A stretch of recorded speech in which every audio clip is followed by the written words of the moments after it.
Good afternoon, Michael Malice here. Let that be your welcome for the next hour. We have with us a very special returning guest, Kari Lake, who is the Republican candidate for governor in Arizona in 2022.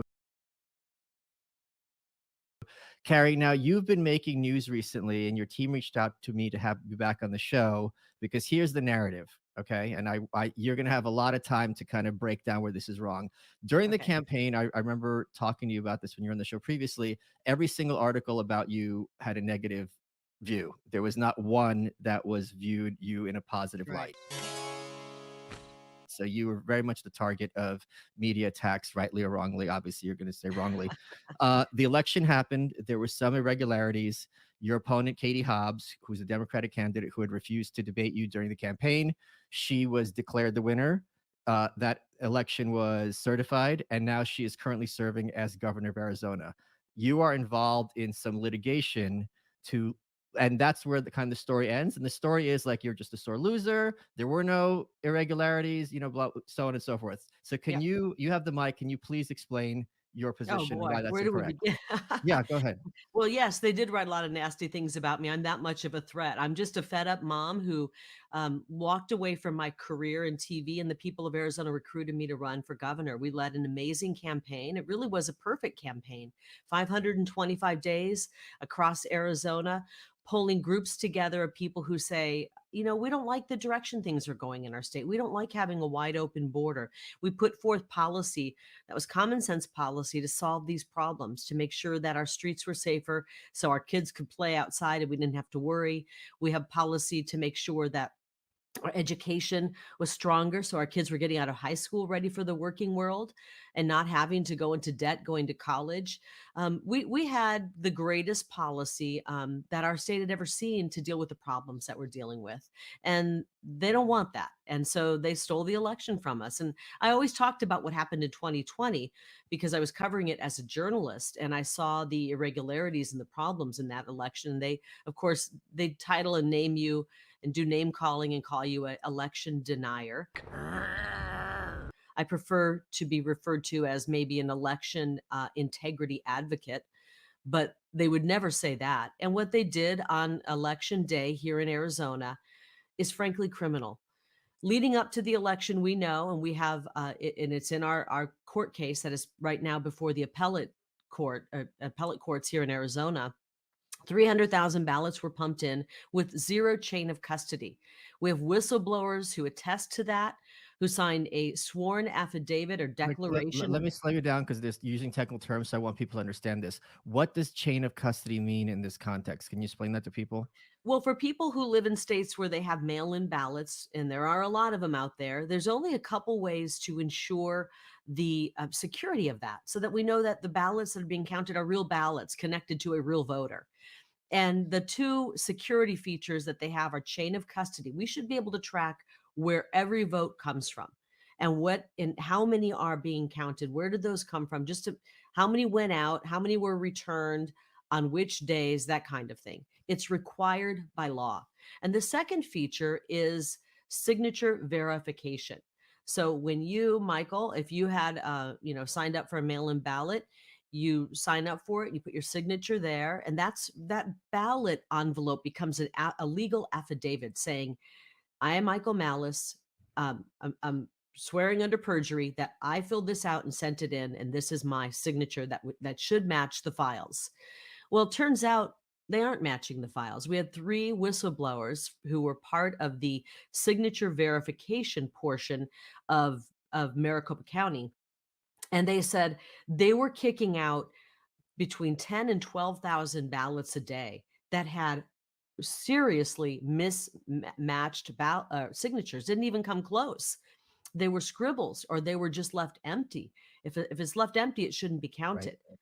And rather than sending those off to the next step, which would be curing, where they try to reach out to the voter, they were just being pumped in and counted as good ballots. Well, Our let me ask you a expert, question here. These whistleblowers, they had no connection to your campaign, correct? These no, aren't people none at working all. for you. Okay. They came forward appalled by what they were seeing. 10 to 12,000 that should have been kicked over to the next step, which was called the curing, department or the curing group. They never made it there. Somebody between Them saying these signatures are bad and going to curing was pushing them through and counting them. And our expert, or an expert, not really our expert, but we were, you know, using his information, said with 99.999% accuracy that in the 2020 election, there were 290,000 ballots with bad signatures counted. The bottom line is we led a movement in Arizona. We had the people with us. We had Democrats with us, independents and Republicans, a movement like has never been seen. I ran against somebody who didn't even show up to campaign. She hid in her basement, and they're trying to act like she won this election. And nobody believes it, because what happened on election day was the most shocking thing. They knew that our voters were showing up on election day because they didn't trust the elections in Right. Maricopa County. And they showed up. 75% of the voters voting on election day were voting for me. And that's actually, you can ask Maricopa County, that's their own data showing that. And they sabotaged election day. Starting at 6 a.m. when the polls opened, the ballot printers at the vote center started printing out ballots with the wrong image on them. Instead of a 20-inch image on a 20-inch ballot, they printed out intentionally a 19-inch image on a 20-inch ballot. And that caused the tabulators to jam. 250,000 times ballots were spit out of tabulators in not read on election day in Arizona, in Maricopa County. And just This to was correct, Maricopa is a very heavily Republican county, right? So this is something that would have been disadvantageous to you, almost certainly. absolutely. Well, and the Republicans were showing up on election day. Right. 75% of the people showing up, and their ballots were being spit out. And so people are aware of what happened here. And, there's so much information. I don't even know where to begin here, but I'm going to just keep giving it to you because it's so shocking. So this continued on all day. We've been able to get the system log files, which is basically everything that happens on the election computer systems all day. This is data. It's not Democrat data or Right. Republican data. It's not partisan data. It shows every single move by our computers on election day. And all day, from the beginning of the day until the end of the day, when people were voting from 6 a.m. until 8 p.m., which is 14 hours, on average, the tabulators were spitting out 7,000 ballots per half an hour, basically saying, I can't read this, I can't read this, we can't read these, because they intentionally printed the wrong image to cause chaos on election day. And they even admitted it was chaos, but they called it a hiccup. 250,000 ballots spit out unreadable on election day is a hiccup to them. People waiting in line for 4 hours, walking out of line saying, I can't do this. I don't have 4 hours to vote. Hundreds of people, thousands of people being disenfranchised, and that's a hiccup to Maricopa County. Now, let me tell you about the people running Maricopa County elections. There are two men by the name of Stephen Richer and Bill Gates. They are both Republicans, and the two of them were involved in a super PAC leading up to the election. It started back in July before the primary. They were involved in creating a super PAC, raising tens of thousands of dollars to stop so-called election deniers.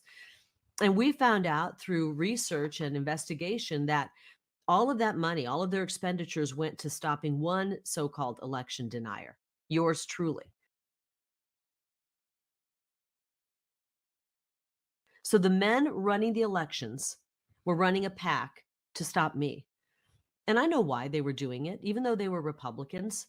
I campaigned on restoring honesty in our elections. And not just that, but digging down and finding out who has been behind our fraudulent elections. And I have a feeling that the breadcrumb trail would lead directly to the feet of those men. And they're worried about that. They don't want people to find out that they've been behind these shoddy, rigged elections. It's just unbelievable what they did to the voters. And Michael, it would be so much easier to walk away from this. It's not fun. We led an incredible campaign. We have policy that would help Arizona, all Arizonans immensely. And to have to go through now and fight this in the court system and the judicial system is not fun. But if I don't stand up right now for the people of Arizona who were done wrong on election day, then we're not going to have a voice. Our sacred vote will be permanently silenced. And it's not just about Maricopa County. We're such a mega county. 64% of our population resides here. So if you steal Maricopa County, you steal the whole state. The other 14 counties' voices are silenced because of what happened in Maricopa County. And you could extrapolate that out to the other 49 states. When you have a state that is stolen and that we allow rigged elections to continue, it affects the people in Iowa. It affects the people in Montana. It affects the people in Alabama. When these big, powerful states steal elections, their vote really is silenced. Let's break this down a little bit more. So you had a prominent establishment Republican candidate who fought very heavily against you during the uh, campaign process, during the nomination. You had a kind of quasi-adversarial relationship with the former Arizona governor. Did either of those two ever end up endorsing you? No, they didn't. You know, the criticism in the fake news has been that, oh, I never reached out. I never reached out to the establishment side of the party. That is the biggest lie ever. I worked constantly to bring in establishment Republicans. I have nothing against them. I brought in Democrats and independents into the Republican Party. Ah, well, it just goes to show you, even twits can have good ideas. Sometimes. We are the party of ideas that work. And I want to make everybody a Republican and support our cause, which is making America great, which is making Arizona great. And so I reached out to them. I had in the primary, my opponent, Karen Robeson, spent $30 million of her fortune. Her husband's a billionaire, to attack me, to try to buy the office. And it didn't work out. It didn't work out, but I did endure $30 million in attack ads. And that is not a fun thing to go through. The good thing is the people of Arizona have known me for nearly 30 years. I've been in their homes as a trusted news anchor and journalist, and they weren't buying the lies that she was pushing out. But I understand politics is ugly. So after Yeah. the primary, it was bruising. I reached out with a very nice message to her and said, look, I understand, things are said in the primary. It's difficult. I value you and I value what you can bring to the party. And I want to have you on the team. And it was crickets. I never heard from her. She told, I had some of my people reach out to her as well. And she told them, look, I'm not interested in getting involved. It was grueling. I'm not interested in getting involved in politics this time around. And then a few weeks later, she got involved in a proposition which was going to give illegal immigrants in-state tuition, basically a tuition cut. So she really did get involved politically, but she got involved to give illegal immigrants reduced tuition. That's what she chose to get involved with. She didn't choose to get involved to try to help me. And our governor, Doug Ducey, who was horrible to me during the election process, even though I tried to do as much as I could to showcase the positive things he did, he really never got involved either. He actually seemed giddy when Katie Hobbs pulled off the steal. It's unfortunate, but I'm not going to let those two stop me. I believe that Republicans, establishment traditional Republicans, America First Republicans, brand new Republicans who don't even fit into either of those categories, I believe that we have about 95% commonality when it comes to what we believe and think. And I think if we can concentrate on that 95% commonality, we can accomplish anything we want. And so I'm not going to let them deter me. I'm going to keep reaching out to people in the entire spectrum of the Republican Party. And frankly, I'm going to reach out to independents and Democrats with the common sense approach and policies that I believe will help our state. And that's how we're going to win. Kari, you're obviously a big patriot. You talk constantly about the Constitution and your love for this country. Well, I want to talk a bit to the listeners about another group of patriots, and that's Patriot Gold. Now, BlackRock is warning us to prepare for a recession unlike any other, and history has shown that the only way the Fed can fight inflation is with a recession, and everyone's New Year's resolution is to buy gold and silver. Over 80% of retirees are concerned about inflation. In 2008, the stock market and housing market crashed. Meanwhile, gold went from $800 an ounce to $1,600 an ounce over the next 2.5 years. Big banks and billionaires agree on two things. One, we're heading toward a recession. Food prices are going through the roof. problems getting stuff on your shelves. And two, investors need to buy gold, which several analysts are predicting will hit some all-time highs. It's the only capital that will be worth holding if shit hits the fan. And what else can you invest in that will hold its line? The Patriot Gold Group is introducing the 2023 Recession Protection No Fee for Life IRA. Call the Patriot Gold Group today before it's too late. You don't want to be that person looking over your 401k crying, and you'll get best-in-class service from Patriots protecting Patriots. Patriot Gold Group has the no fee for life IRA, where your IRA or 401k can be in physical gold and silver, and you may be eligible for the no fee for life IRA on qualifying rollovers. All you got to do is call 888-505-9845 to get a free investor guide today. Mention my name, Michael Malice, or go to malicegold.com. Patriot Gold Group is Consumer Affairs' top-rated gold IRA dealer 6 years in a row. So call 888-505-9845 or go to malicegold.com. I was on covering election night on the Blaze with Glenn Beck and his crew. And Glenn had said on air that you were the best candidate he'd ever seen. And he was shocked when the race got called for your opponent.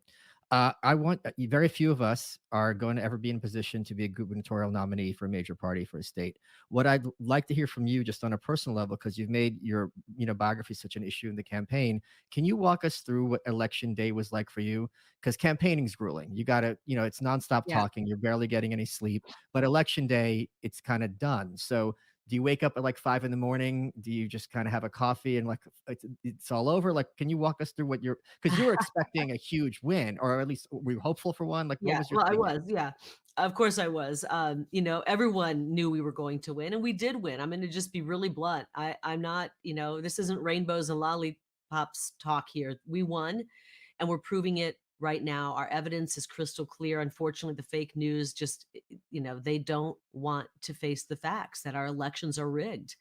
And it's unfortunate. We need to choose our elected officials. And I was raised a family of 9. My father was a football coach.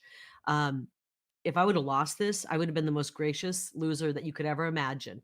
But I don't sit back and allow myself to be the victim of theft and a stolen election like this. And moreover, I will not allow the people of Arizona's vote to be stolen this way. So I have to stand up and fight right now.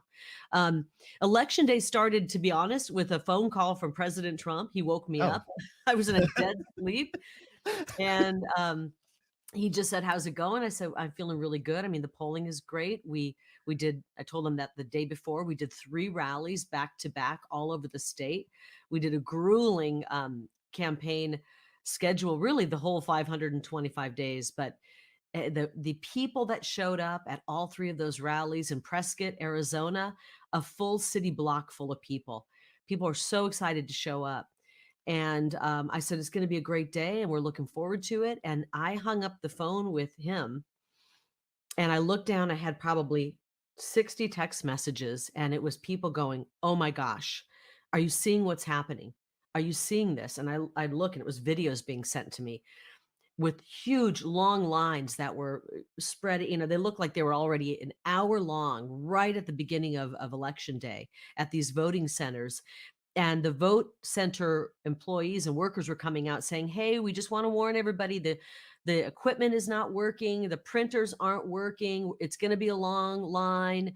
We just want to give you a heads up now." And people were livid. They immediately went, "What's going on?" People were walking out of line and just leaving. And, turns out the ballot printers that we print ballots on demand were printing out the wrong image. It was causing all of the tabulators to jam. And this continued all day long. But what was your reaction when you saw those texts? Because one of the things you spoke out very publicly during the campaign is that if you had been in charge in Arizona, you wouldn't have certified the 2020 results. So you knew from your perspective that there was some chicanery going around in the past. Right. Immediately I went, "Oh boy." Immediately I went, "Oh boy, this is how they steal it. This is how they steal it. They sabotage election day." So it was not a relaxing day, Michael. Thank you very much. I got ready and contacted the team. I found out that the place I would normally vote, which is a Republican area, was having issues as well. I looked at a couple other places I could vote. They were all having issues. And I said to the team, "Can somebody find me the most liberal part of town and we'll go there and vote?" I know that they're probably less chance of having issues. And turns out we did. We went to the most liberal part of town. I voted. I said, "How much trouble have you guys been having?" "Oh, no problems at all. Our machines are working. The printers are printing. Everything's perfect." Took me 20 minutes to vote max, and I walked out. And but that Okay, okay, wasn't hold on. Let me just interrupt you because yeah, this is something else I'm just curious about on a personal level. I'm assuming you voted for yourself, but you don't have to explain. You don't have to say if you had. What does that feel like when you, as an American, when you walk into that ballot booth and you see your name on the ballot and you get to vote for yourself for the first time in your life? Like, was there a moment where you're like, "Wow, this is so great"? Was it like an afterthought because you were worried about the lines? Like, what went through your head? I did have a lot on my mind. I was really worried about what was happening. I felt I just sensed it deep in my bones that there was some bad, shenanigans happening. Yeah. And so it was hard to really enjoy that moment. I just was like onto the next worry we had. Yeah. But what was cool was walking in with my husband and my two children who are both able to vote just this year, and knowing that my kids got to see that. I know they were really proud of the campaign we led. They were proud of what my plans are for Arizona, and it just, you're gonna get me emotional now. It It's made me as an feel. American, this is such a big deal. I mean, regardless of someone's political party, to be a nominee is a major accomplishment. Truly, and truly that we weren't just a typical nominee. I wasn't a typical Right. nominee. I was like old school, what our founding fathers envisioned, which is citizens stepping forward. I wasn't part of the system. I wasn't part of the political elite. I had to fight back against that, and I truly stood before the people of Arizona saying, I am representing you. I can't be bought off. I can't be blackmailed. They can't change the fact that will remain in me, that I will represent the people of this great state. And every decision I make will be based on, is this helping the people of Arizona? So I felt really good about that. I was very concerned. We started going from polling location to polling location, telling people, don't get out of line, stay in line. We know the lines are long. We've got water for you if it's, because it's, kind of warm in Arizona, even in Yeah. November. And we worked really hard all election day to go to these polling places where the lines were wrapped around the block. I mean, truly, half a block long in some locations. Was the anxiety kind of constant throughout the day, or was it getting worse and worse as you get more and more reports of what you perceive to be chicanery? Um, I think it was just a level of frustration, Okay. and I would even say a little bit of anger. I hate to even acknowledge anger because it's such a horrible emotion. It hurts the person who holds it more than the person that you are angry with, right? And so, but I was angry to think, wow, they're stealing this in broad daylight. Everybody could see it. All the people who showed up, 500,000 roughly ballots. I have the number here. 465,000 ballots were fed in on election day.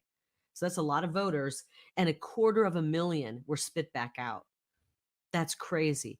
Typically, a 4% adjudication of a ballot. There's so many other facts I could give you, but adjudication is when they say your ballot needs a third party to look at it and decide who you voted.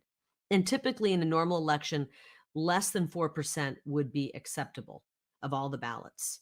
In 2020, there were 12%. So they upped it in 2020 and said 12% of the ballots we needed to have a third party look at and decide what the intention of the voter was. That's 1 out of 8. That's a very big proportion of the population. Yeah, get this. In 2022, they had to steal even more. And it was nearly 15% of all of the votes that the election officials said, we got to decide how the voter voted. Now, let me tell you, I don't think 15% of the population is that bad at filling out circles. I really don't.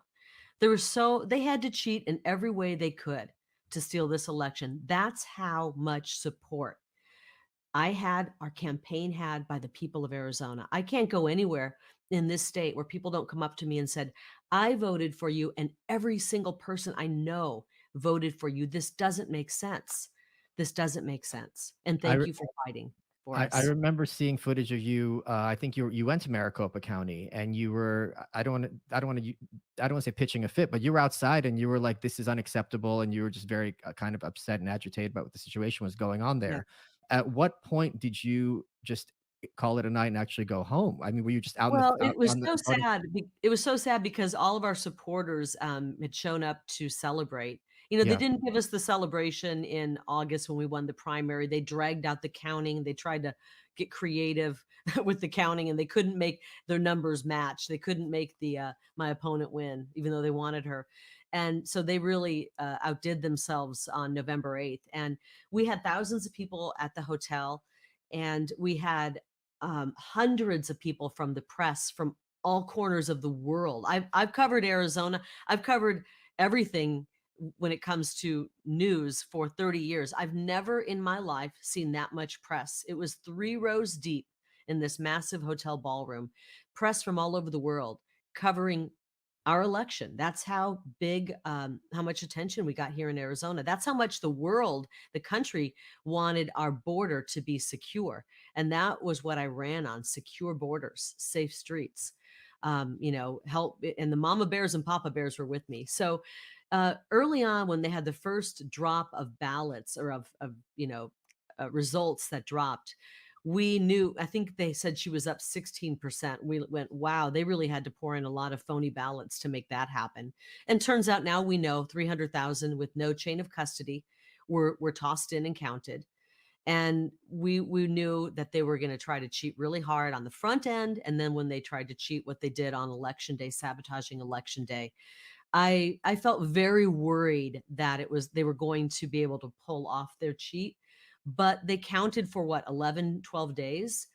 Right. And so I was willing to sit back and wait, because my war room was telling me, look, it makes no sense that any of these, precincts would be going to Katie Hobbs. It would make no sense. And so stick with it and just sit tight. You're going to win this. You're going to pull this out, and then we can go forward with restoring honest elections. And it just never happened. And it's unfortunate, but I can't stop fighting this, because how many more elections do we let them cheat? It's as if they say to the people, look, we'll let you pick who you want as long as we approve them being in the election, for starters. And I was an unapproved candidate by the political elite. It's a uniparty, and I was an unapproved candidate. And so when the people decided they wanted me, the powers that be said, oh, no, you can't pick her. You pick one of these people, but you can't pick her. And they stole it in broad daylight. And it's disgusting. Did you at any point during that night contact or have a communication with the Blake Masters and kind of commiserate over the situation?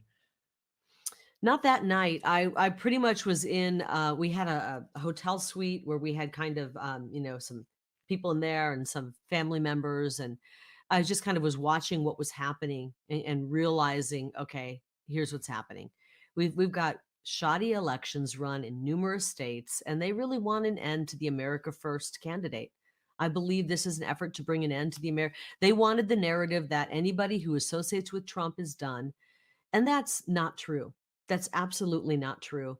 And I was watching this play out going, wow, this is such a dirty, filthy swamp. And they're so afraid of me. I mean, going into this, you talked about some of the press. I had the worst press in the world. I might even have been worse than Trump's. One morning I woke up and my team would send me headlines. And one of them was the most dangerous politician in America. And I scrolled up thinking, well, it's going to be President Trump, right? Because they can't stand him. It was a picture of me.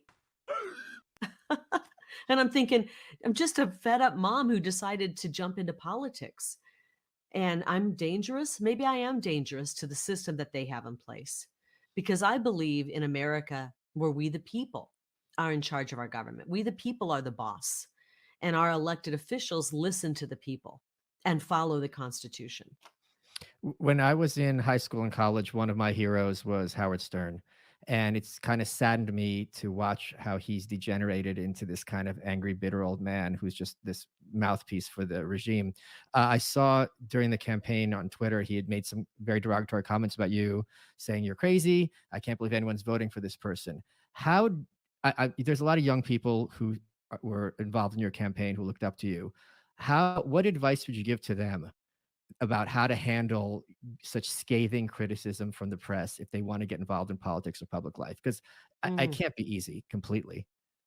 I got it from every angle. People who didn't even know me, who weren't following it just tells me that they're getting their marching orders from somebody. Is it Media Matters, the Soros group? Who is putting this out? That somebody who doesn't even know me, doesn't even know my policy. What did he say about me? What did you say he said Just like, about me? I think it was that you're crazy, and I can't believe I was waiting for this crazy person. I think it was. Okay. I just saw the soundbite. I didn't watch the whole And clip. I would in a very serious way say to him, how did you come to that conclusion? Is it something I said? Is it my policy? I really would like to know, because I look at my policy and it is rock solid to help the people of Arizona. That's why I'm in this. Not in it to make a DJ, or what do you call him? What is he? A host, a Yeah, radio yeah. host? But I really would challenge these people who are writing this nonsense to point out exactly where in my policy or what I've said that makes you feel that way. Because I don't know what it is other than you are off the rails.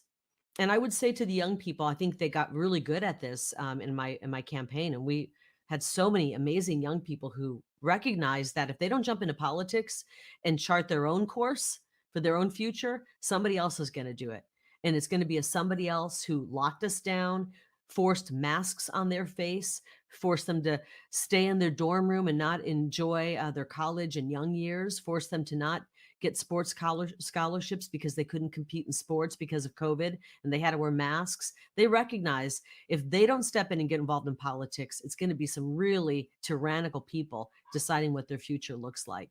So I think they got used to seeing me get hit every day by the fake news and lies and attacks and smears, and just saw that I got up and kept forging ahead. And I hope that I led by example. I think I did, because many of them have told me um, that I'm a role model to them, and that makes me feel really good.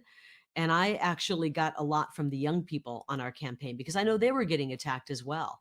And it's one thing for a middle-aged woman to stand up and go, look, I don't care what they say about me. It's Mhm. a lot harder, Michael, for an 18, 19, Right. 24-year-old to step up and say, look, I am a proud America First Republican, and I don't care what you say. That takes courage. I mean, remember how we felt? I think we're probably about the same age at that age, to step forward in this world of cancel culture where your whole life seems to be wrapped up on your social media presence, and having that kind of attack. That takes courage at that age.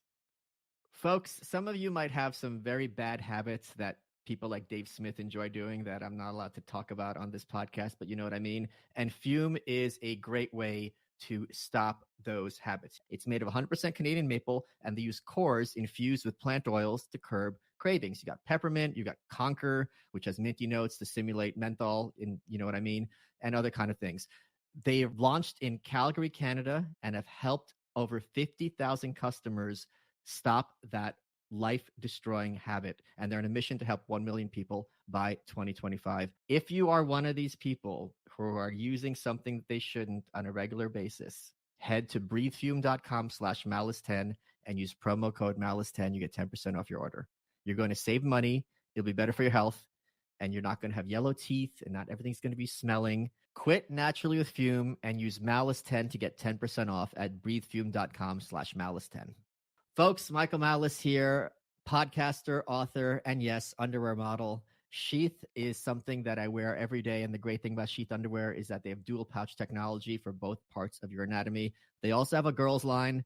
I don't wear that stuff. Dave Smith might. Go to sheathunderwear.com and use promo code Malice. You get 20% off. It's great underwear for when it's cold. It's great underwear for when it's hot. And I wear it every single day because it's the best underwear I've ever owned. The first time they brought into the studio, I was like, what is this? And now I swear by it. And in fact, I model for them. It's got added comfort, added performance, added mobility. And there's something a little subversive about talking to someone while the whole time your underwear is cupping your junk. I'm not going to lie. I do enjoy that aspect of it. So go to sheathunderwear.com, use promo code Malice. You get 20% off your order. Support the underwear that supports you and that supports the show. Let's get back to it. So here's my question about the lawsuit and the litigation you're involved in. The election has been certified, right, for Katie Hobbs. Well, Are she you certified her own election. right? But And in the are you counties that they said, wait a minute, there are so many problems, we don't want to certify this. She threatened them with legal action and okay? being jailed if they didn't certify. So basically, basically a gun to their head, certify this or else. That's how our banana republic style elections are run in Arizona. It's frightening. But what legal relief are you asking for? Are you asking for the judges? Can you explain that? Well, I think there's several options. They could do a redo of Maricopa County. That's been done. They're looking at that right now in Harris County. They pulled the same shenanigans in Harris County, Texas. And I know not everyone's following every nuance Right. of what's happening in our elections, but they're pretty bad across the country. And they ran out of ballot paper on election day. How convenient. When Republicans show up to vote, oh my gosh, the system just can't handle it. They did that, by the way, in our Pinal County primary day. They ran out of Republican only ballots 1 hour into elections at 25% of all polling locations. That was my opponent, Katie Hobbs, running the show for that. So um, they're looking at redoing Harris County. So we could either redo Maricopa County, they could totally set aside the results of Maricopa County, or just declare me the victor. It's going to be up to the judges to decide. But law is on our side, precedence is on our side. We've had a case many years ago where the election for governor in Arizona was bad, it was rigged, it was stolen, and they worked their way through the judicial system. The wrong governor got sworn in, and later that governor was removed from office and the rightful winner was put into office. So there's precedence right here in Arizona, and we'll see what the judges decide. We're hoping that the judges will take a look at a plethora of evidence that we have sitting right before them, 1,000 pages of sworn declarations under penalty of perjury by the best experts in the field and people who were there on election day, who saw what happened, and they will apply the law, and we'll see what happens. So we're right now waiting for this 3-panel appellate court, 3-panel judge to decide. Have these judges been appointed by the former governor, or how did they get into office? I believe one was appointed by a Democrat and the other 2 were appointed by a Republican. But, I don't think that matters at all. I think a Democrat judge can show a moment, an act of courage, just Sure. as easily as a Republican judge can. This is going to require that they put politics aside, any pressure they might be getting aside. And I believe that we still have a few justices out there who love this country and love our Constitution more than they feel the pressure to do something that maybe isn't right. I You've have worked in you've worked in media for a long time, so I'm sure you know exactly what these articles would look like if you got the result you wanted, which is the Republicans hate democracy. They've successfully overturned an election. This is fascism. We warned you about this, and so on and so forth. You can write the articles yourself. I'm sure you know exactly what they would look like.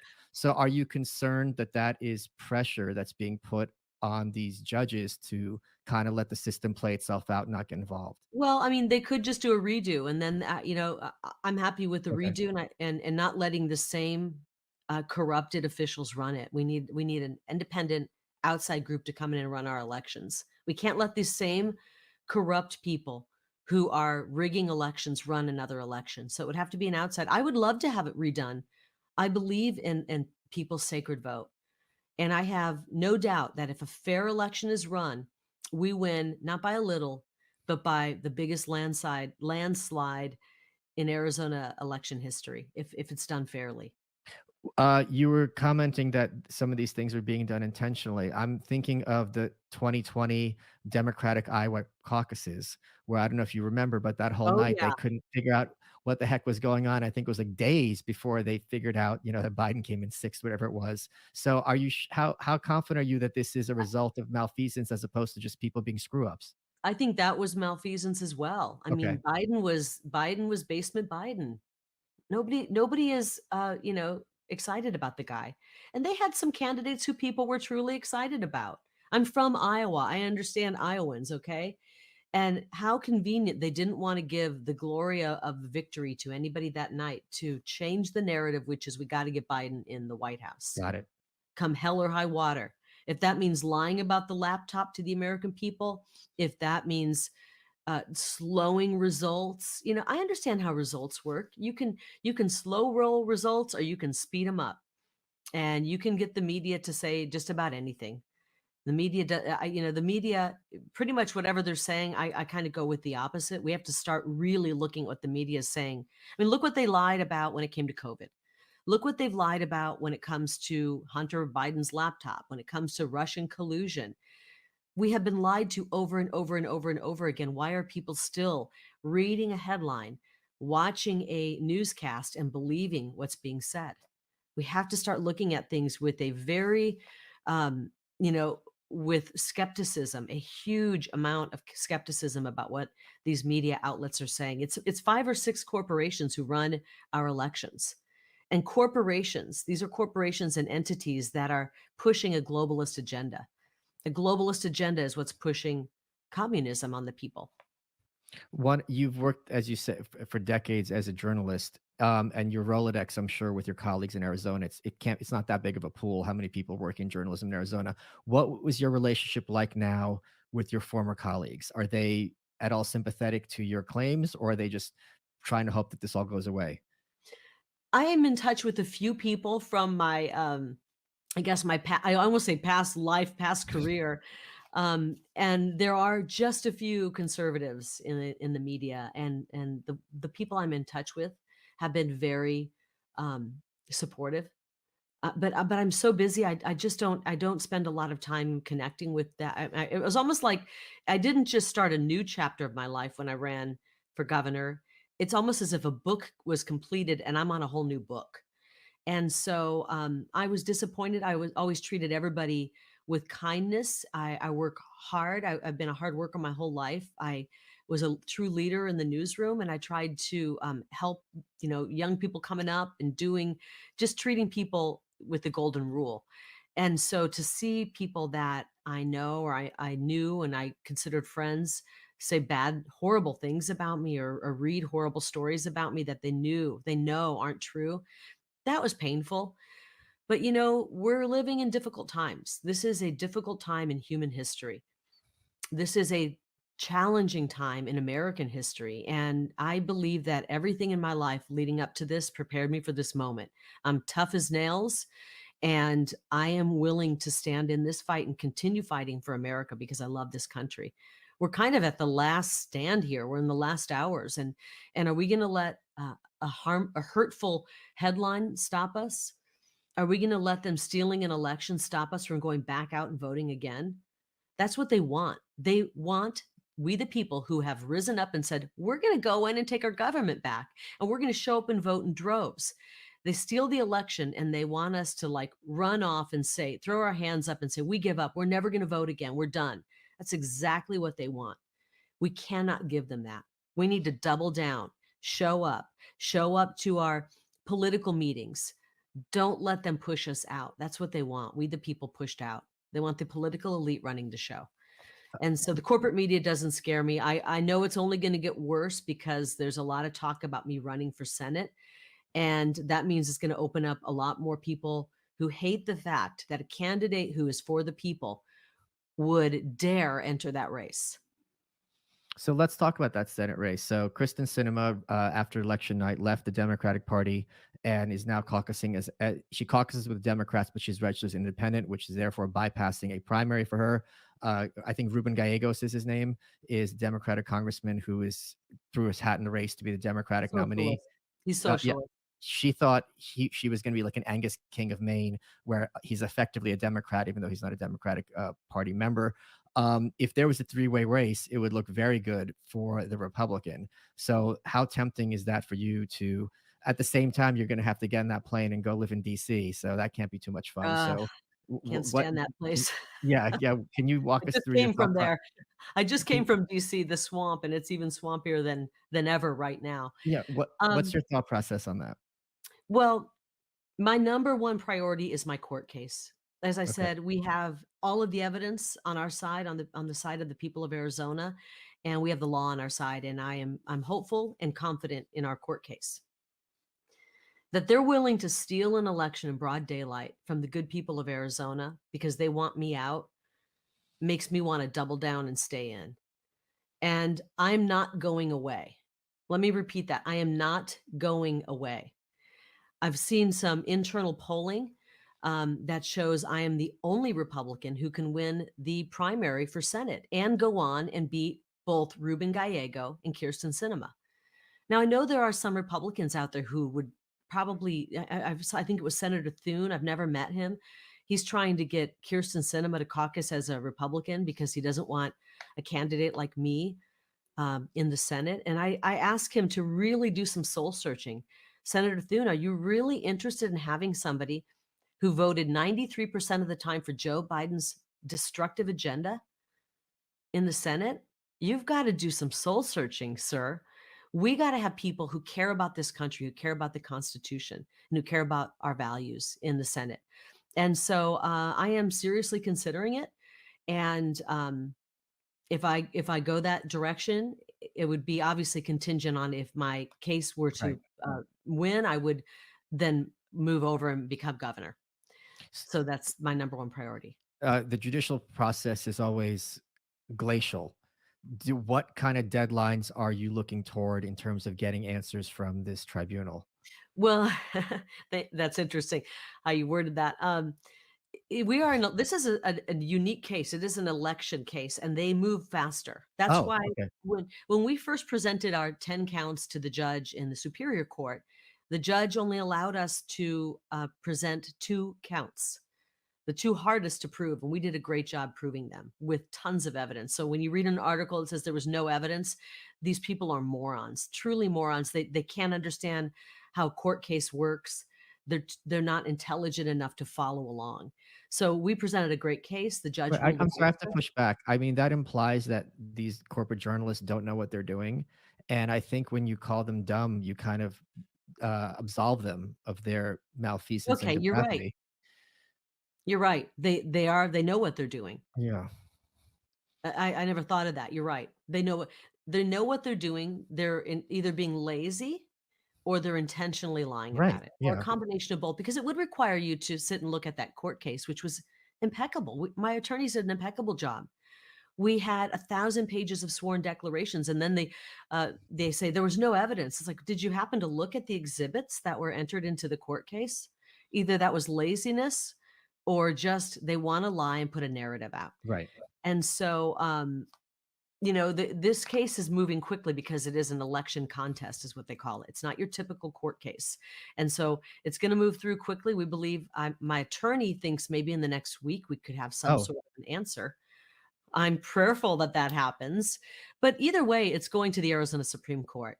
If we win in the appellate court, if the other side wins in the appellate court, it moves up to the Arizona Supreme Court. And so it's going to take a little bit longer, but with an election case, it'll move a little bit quicker than a typical case. How many members are there on the Arizona Supreme Court? Is it like the Supreme Court of the United States with 9 people? Yes. And so we will have them deciding what. No, I think it's 7 actually. Okay. We will have them taking a look at this, and many of them are appointed by Doug Ducey, but I don't think that matters. Again, I think that if we have judges who take seriously the work that they're doing and look at the evidence and look at what's going on, that we can get a fair, honest verdict. Folks, Your Welcome is brought to you by Progressive Insurance. And let's face it, sometimes multitasking can be overwhelming, like when your favorite podcast is playing, the person next to you is talking, your car fan is blasting, all while you're trying to find the perfect parking spot. But then again, sometimes multitasking is easy, like quoting with Progressive Insurance. They do the hard work of comparing rates so you can find a great rate that works for you, even if it's not with them. Give their nifty comparison tool a try. You might just find getting the rate and coverage you deserve is easy. All you need to do is visit Progressive's website to get a quote with all the coverages you want, like comprehensive, collision coverage, or personal injury protection. Then you'll see a Progressive direct rate, and their tool will provide options from other companies all lined up and ready to compare, so it's simple to choose the rate and coverages you like. Press play on comparing auto rates, quote at progressive.com to join the over 29 million drivers who trust Progressive. Progressive Casualty Insurance Company affiliates. Comparison rates not available in all states or situations. Prices vary based on how you buy.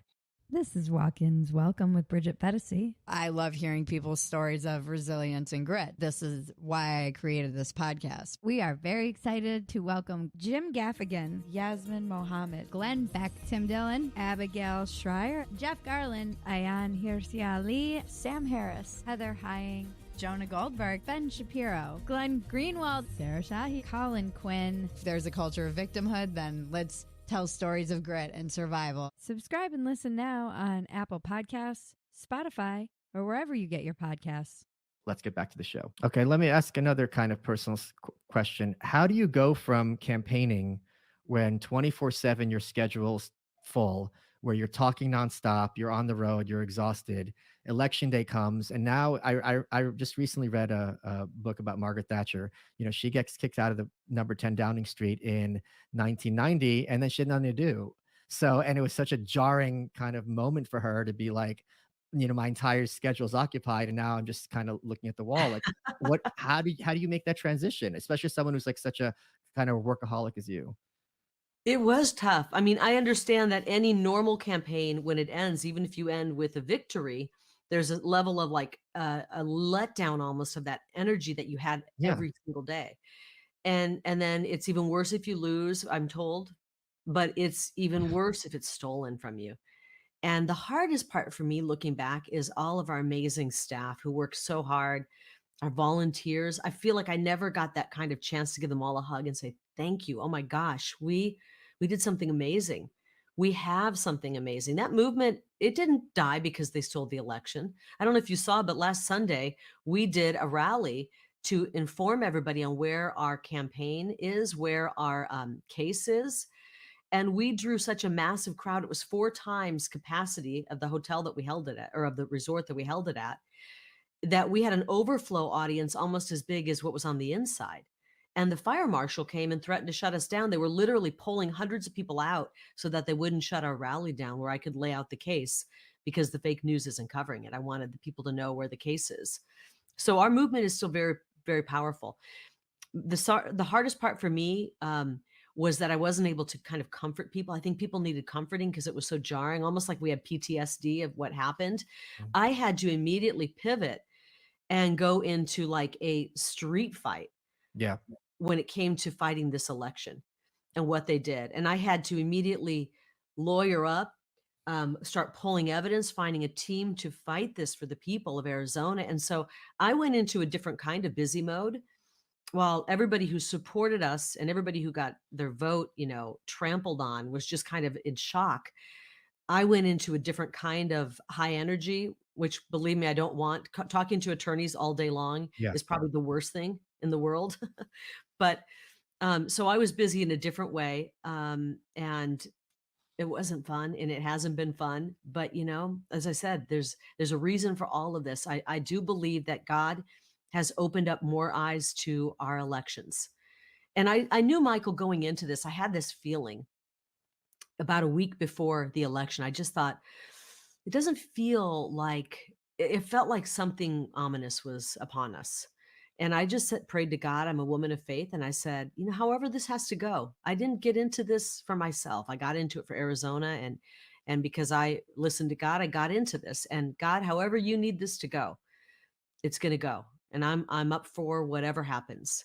And I think that more people's eyes are awake because of this stolen election in Arizona to the level of election theft that we have in our country. And wherever I go, I've been to probably 7 states since the election. People stop me. Please don't stop fighting, Kari. Thank you for fighting for us. We know our elections are rigged. Keep going. This is everywhere across the country. People realize what's happening. And, you know, they say, quit talking about, quit talking about election fraud. And my response is, then quit stealing our elections. We'll stop talking about it when you actually run honest elections. I have a lot of listeners in my audience who are hardcore faithful, and they always talk about God having a good sense of humor. So is there any part of you that sees the bonus of having John Fetterman in the Senate, and at any moment his head could just explode and just cover the Senate in parts of his skull? Well, I wouldn't word it like that, Michael. You have to live with My those words. words. You have to live with those words. But what I will say is, let me just have a heart to heart with your listeners Sure. and even people out there who don't like me or believe what Howard Stern says or whatever. Do you really believe that candidates like Joe Biden and Fetterman and Hobbs and some of these other really bad candidates that have obviously even some health issues where um, their mind isn't working properly? And I'm not trying to be mean. I have had relatives and I know people who've had dementia. What we're seeing with Joe Biden is not quick. He's not quick anymore. We know what's going on. We're seeing with Fetterman with the aftermath of a stroke. What we're seeing with Hobbs with an incredibly low IQ and an inability to communicate even the most basic policy points or answer questions. Um, do we believe for 1 second that these people won? They want us to believe that Joe Biden is the most popular president in the history of our country. That is an insult to our intelligence.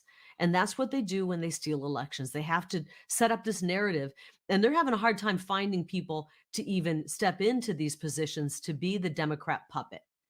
They're having a hard time finding them. And so we just have to use our common sense and say it's an insult to our intelligence as Americans. We know our elections are rigged and we want honest elections. You mentioned that your election day started by getting woken up by a call from President Trump. Did he contact you since election night, and have you communicated with him since? Oh, of course. Yeah, I talk to President Trump all the time. We're friends. We're good friends, and he's a great man.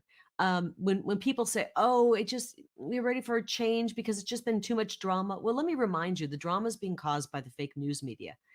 How many people could endure 7 years of nonstop lies and attacks 24/7 around the clock to try to tear somebody down?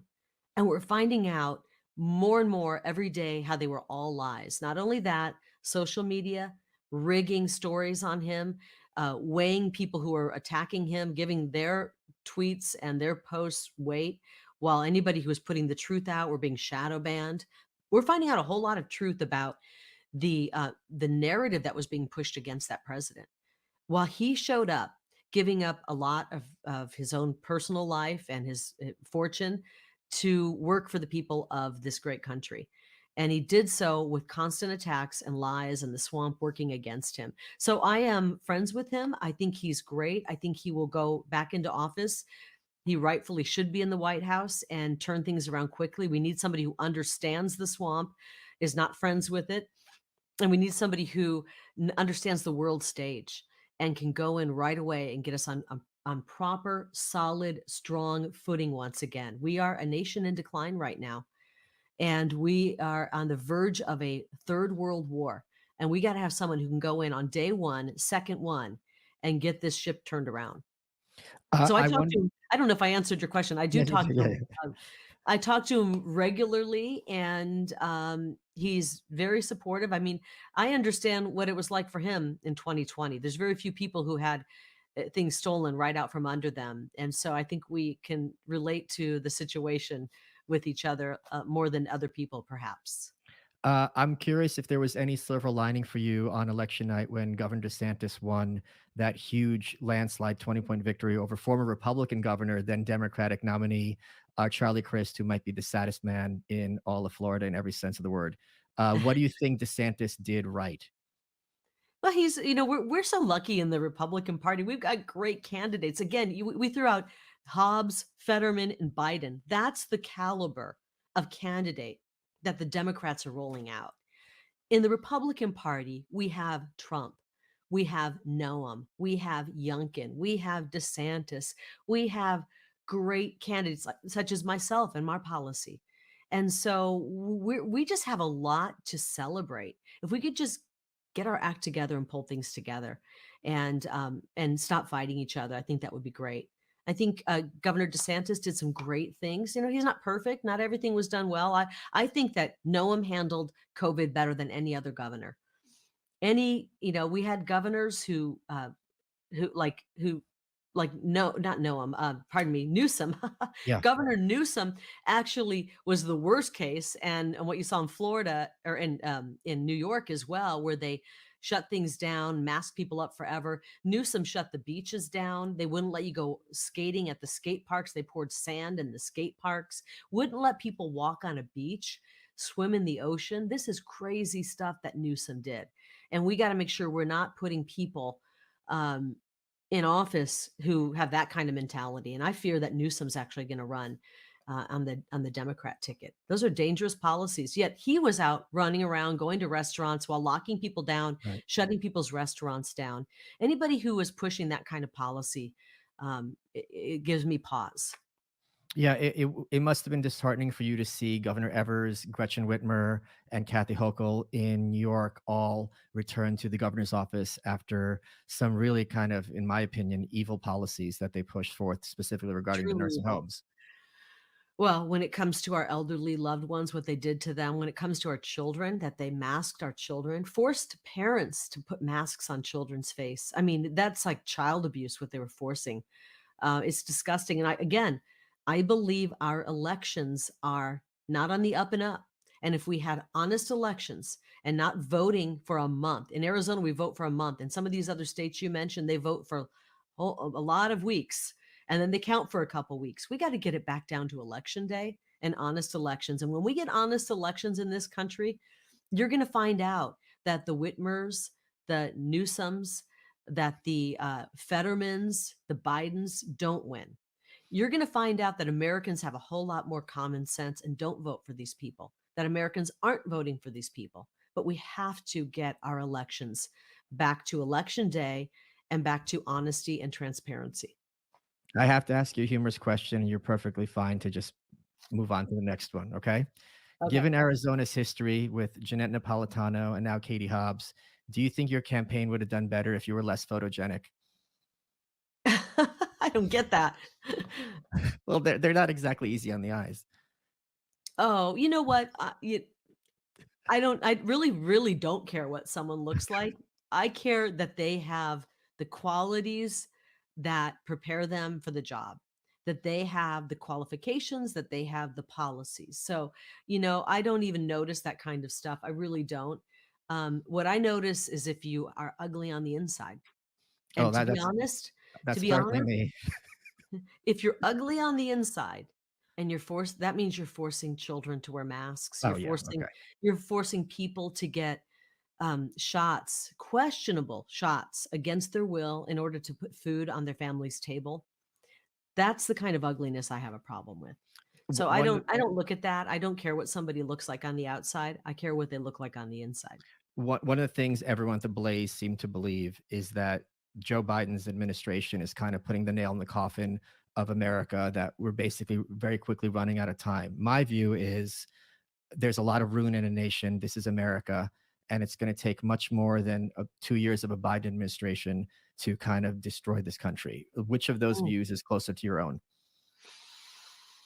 I think it's going to take more difficulty for Americans to wake up fully and say, wow, we've got to have a change here and start understanding how this all came about. And again, it goes right back to our elections. People didn't vote for Joe Biden. And I've said that all along.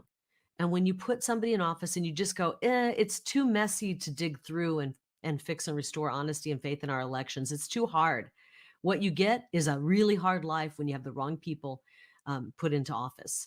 And that's where we are right now. We need to, as Americans, apparently it might have to get worse before it gets better. Yeah. But I'm hoping that the people who were disenfranchised at the ballot box will not simply throw their hands up and walk away, because that's exactly what they want. This is when the moms and dads, the ones who came in and were with our who are with our movement, we need to stay in the game. We've got to do this for our children. I'm not willing, Michael, to look into my kids' faces and say, well, I had a great life.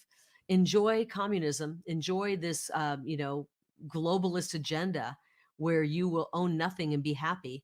Enjoy that. I'm not willing to get out of this fight. We have a 0 chance of winning the fight if we step out of it. The chance we have to win it is by staying in it and continuing to work hard to solve these problems and do it for our children and our future.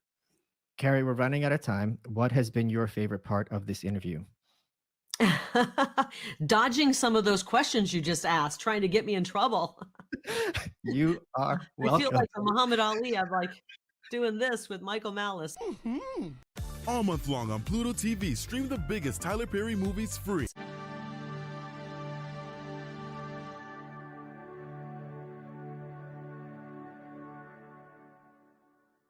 God bless you. Take care and have a Merry, Merry Christmas.